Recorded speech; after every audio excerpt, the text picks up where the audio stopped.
Welcome to This Explainer. Today, we're diving into a really fascinating centuries-long story about how the family unit transformed from strict patriarchal control into a modern equal partnership. It's an incredible journey through history, law, and human connection that literally impacts every single one of us. But before we jump in, take a quick second and picture your own household. Ask yourself, who actually makes up your family, and what legal frameworks protect you today?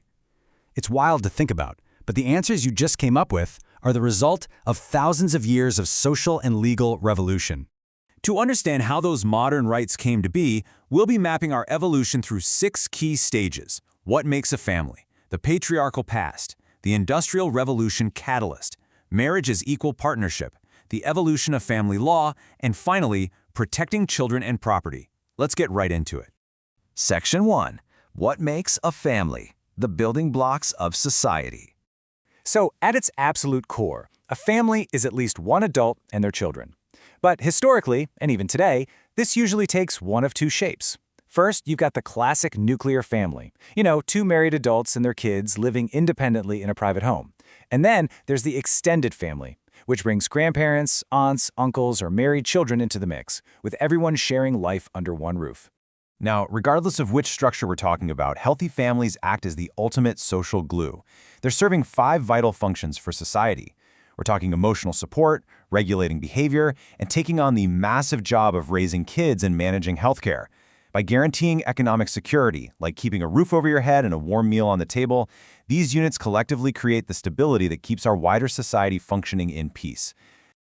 Moving on to Section 2, the patriarchal past, when men held all the power. Looking back at this timeline, you'll see that for centuries, family structures were overwhelmingly male-dominated. Back in ancient and biblical times, clan leaders held absolute power, often with multiple wives, while women had incredibly low status. By the time of ancient Rome, polygamy faded and women's status improved slightly, but they still completely lacked the right to manage their own legal affairs. And this deeply patriarchal extended family model? It persisted right through medieval Europe as the absolute law of the land. Which brings us to Section 3, the Industrial Revolution catalyst, moving to the city. That static, ancient structure remained basically unchanged until a major catalyst shifted the landscape entirely. When young, unmarried people left the family farm in droves for factory jobs, it triggered a massive social earthquake. This urbanization physically fractured those large extended families. Because young couples were now surviving independently in the city, the traditional, absolute power of the male patriarch just began to crumble. Out of pure necessity, chores, childcare, and finances became shared tasks, which unexpectedly planted the earliest seeds of modern gender equality. Section 4. Marriage as equal partnership. The rise of women's rights. This newfound urban independence paved the way for social movements that completely redefined the legal institution of marriage. In stark contrast to old systems like English common law, where a woman literally lost her legal identity and was essentially transferred from her father's control straight to her husband's, modern marriage looks completely different. Today, it is recognized as a voluntary partnership between equals, fully acknowledging that women hold independent legal and economic rights. Now, what's really interesting here is noting a unique historical exception. Throughout Muslim history, women actually maintained significant control over their own personal property after marriage.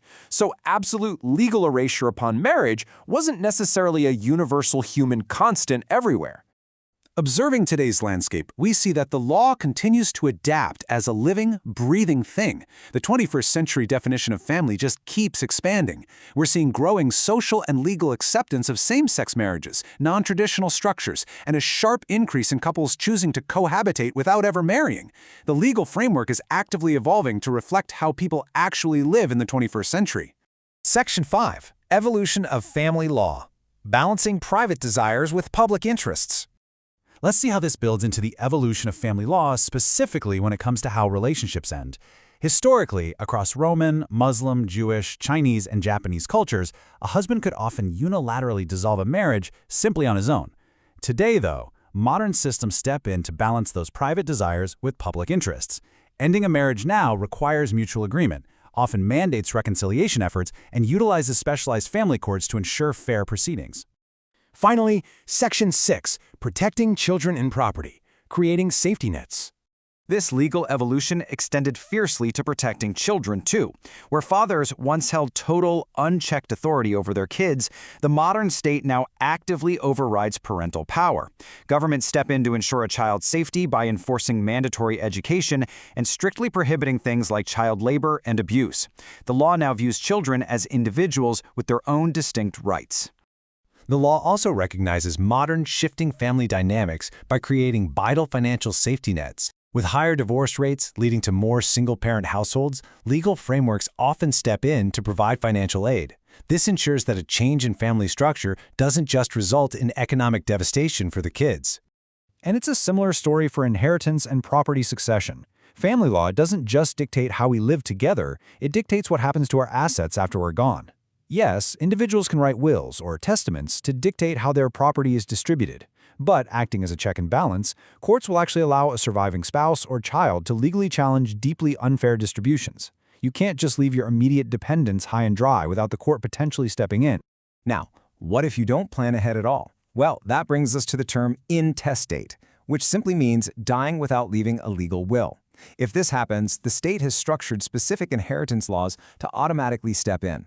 This acts as the ultimate safety net, ensuring your property is still distributed fairly among your surviving family members, even if you never wrote it down.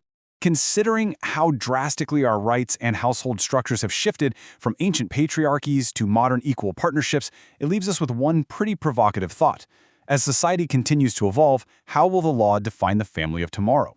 We've gone from extended families ruled by clan leaders to independent households built on equal rights and protected by comprehensive safety nets. It's a huge testament to human progress, and honestly, the journey is far from over. Thank you so much for joining me for this explainer. I hope it sparked your curiosity and gave you a new perspective on the legal structures supporting your own family today.